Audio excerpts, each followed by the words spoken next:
Priyanka home কিচেনে সকলকে স্বাগত জানাই। তো আজ আমি চলে এসেছি একটা দারুণ রেসিপি নিয়ে। তো এই যে দেখো, এখানে আমি নিয়েছি বেগুন। তো আজ আমি বানাবো বেগুনের ভর্তা। তো চলো রেসিপিটা আমি শুরু করে দিই। তো বেগুনগুলো আমি এইভাবে সবগুলো কেটে নেব।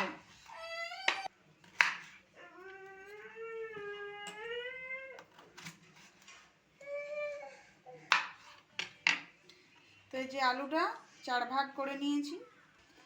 তো আলু বেগুন ভালো করে ধুয়ে নেব। তো এই যে প্রেসার কুকার নিয়েছি, এবারে প্রেসার কুকারে এগুলো সব দিয়ে দেব।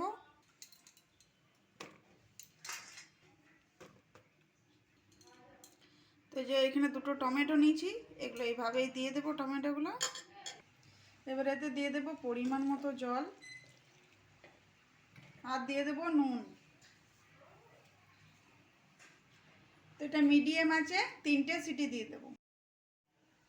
তো ভর্তা বানানোর জন্য এখানে আমি দুটো মিডিয়াম সাইজের পেঁয়াজ কুচি করেছি, কাঁচা লঙ্কা কুচি আর 10 থেকে 12 কোয়া রসুন থেতো করে রেখেছি। আর এখানে ধনেপাতা কুচি করে রেখেছি। আর এই যে এখানে দেখো বেগুন আলু টমেটো ভালো করে সিদ্ধ করে নিয়েছি। তো এগুলো এইভাবে আমি একটু গরম থাকা অবস্থাতেই ম্যাশ করে নেব এইভাবে। তো এই যে দেখো সরষের তেল গরম হয়ে গেছে, এবারে দিয়ে দেব শুকনো লঙ্কা, জিরে আর দিয়ে দেব সরষে। এবারে দিয়ে দেব পেঁয়াজ কুচি। এবারে দিয়ে দেব থেতো করে রাখা রসুন। এবারে দিয়ে দেব কাঁচা লঙ্কা কুচি।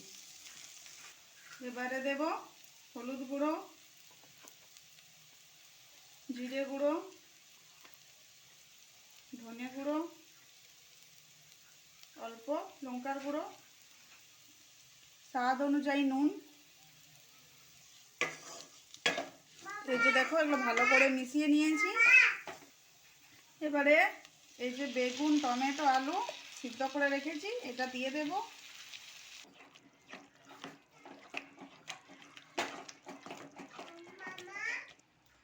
এবারে দিয়ে দেব ধনেপাতা কুচি।